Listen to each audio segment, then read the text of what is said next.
Boxing fans, over here with Malik Scott. Welcome back to New York. Hey, absolutely. We're gonna have a great event. Deontay Wilder, Dominic, Breazeale. What do you think of that? You know, heavyweight division is coming back stronger. The heavyweight division is alive and well. Dominic and Deontay is both gonna put it all on the line Saturday night. I'm looking forward to it. We all know who I want to win, Deontay. But I think what Breazeale brings to the table is more than just toughness. He's better technically than he get credit for. And for him to have such little experience, he came a long way in this sport already. So shout out to him, but Saturday he'll be in the ring with the best heavyweight in the world, in my opinion. That's gonna be very interesting to see both of them going against each other. Two different styles.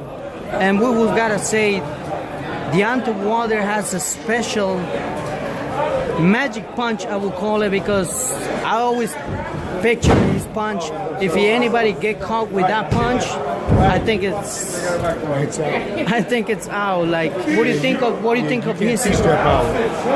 You can't teach that kind of power. You got to be blessed with it, and he just blessed with power. But I think even with him, it's more than just power. It's his athleticism. It's his range. It's his speed. It's his control game.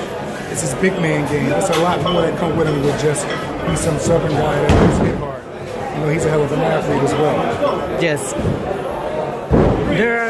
The heavyweight division is so stacked that we see Tyson Fury, Oscar Rivas, an example yourself too, King Kong, Deontay Wilder, and I could go with the names and the list.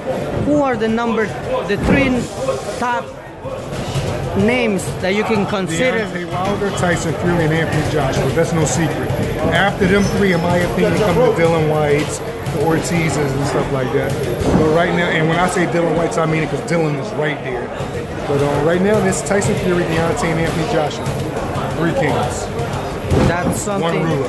That's something that a lot of people would like to see these matches in the future, because I think the heavyweight division is so strong that it's not that it used to be back in the days. What do you think now? Like, what's the difference, the heavyweight division from now and the one that used to be back in the days? Well, back in the days, it was more, in my opinion, entertaining fights.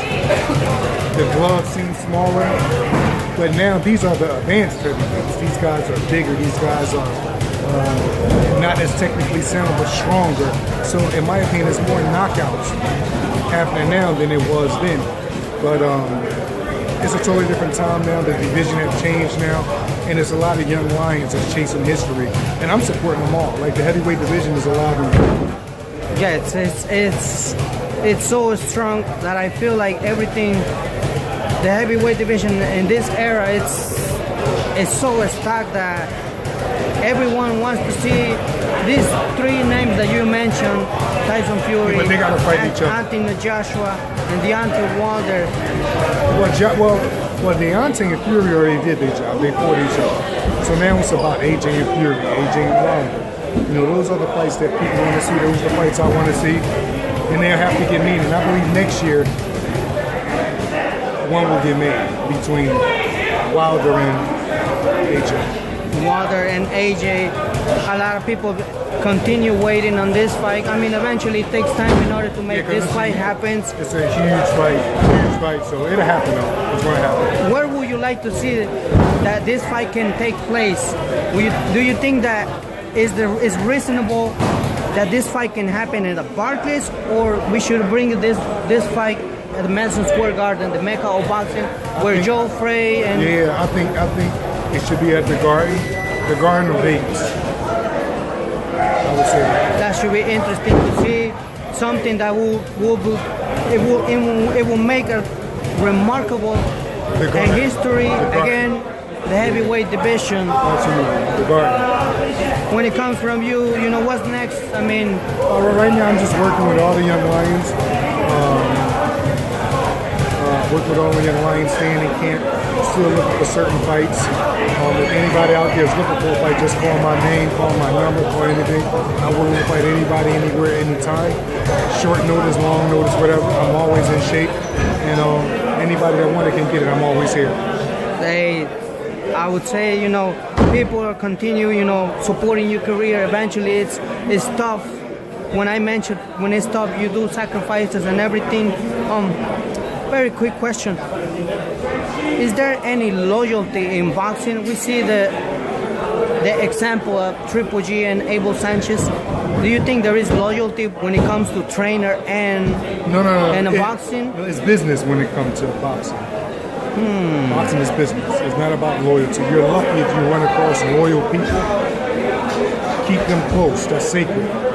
But you should approach it as a business. I was talking to a good friend of mine and one of the best trainers in the world, Barry Robinson, and he said something to me yesterday. He said a lot of fighters are looking for a friend and a trainer, when really they should just be looking for a very good coach to push them to the limit. And a lot of that goes on.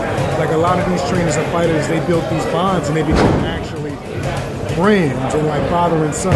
And when the bond is broken, it ends ugly because people thought there was more there as far as the relationship than it actually was.